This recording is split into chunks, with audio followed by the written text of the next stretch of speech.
সবাই হাসি দেখে, কষ্ট কোনো কেউ দেখে না। এতে মানুষ প্রতিদিন হাসছে, মানে এই না যে সে ভালো আছে। অনেক মানুষ আছে দিন শেষে দরজা বন্ধ করে চুপচাপ কাঁদে। কেউ মা বাবার স্বপ্ন ভাঙার কষ্টে কাঁদে, কেউ সংসারের বোঝা টানতে টানতে হাঁপিয়ে ওঠে আর কাঁদে। কারো মুখে সেই একটা কথাই, তুমি তো কিছুই করতে পারোনি। এই দুনিয়ায় কারো জীবন সহজ না। যে সফল সে অনেক কষ্ট পেরিয়ে এসেছে, আর যে হারিয়ে হেরে যাচ্ছে তারা লড়াই কম নয়, শুধু কারো নজরে আসে না। জীবনটা কারো জন্য থামে না, তাই চোখের পানি মুছে দাঁড়িয়ে যেতে হয় নিজের জন্য, নিজের মানুষের জন্য, নিজের পরিবারের জন্য।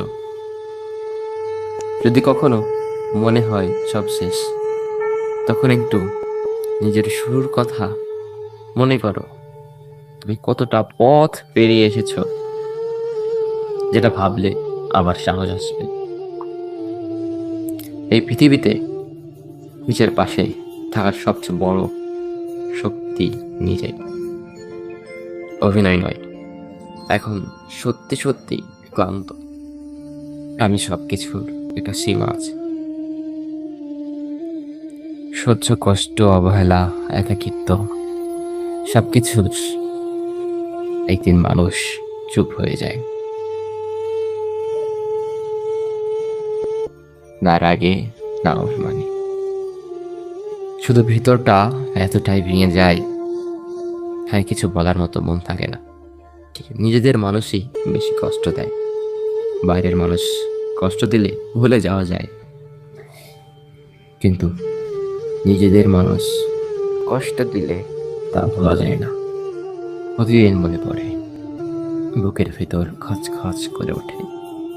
তবু মুখে হাসি রেখে চলতে হয়, কারণ সবাই বলে তুই তো অনেক মজবুত। কেউ বোঝে না মজবুতি গাছটাও একদিন ভেঙে পড়ে একাকে। ভাঙা মানুষগুলো অনেক শান্ত থাকে,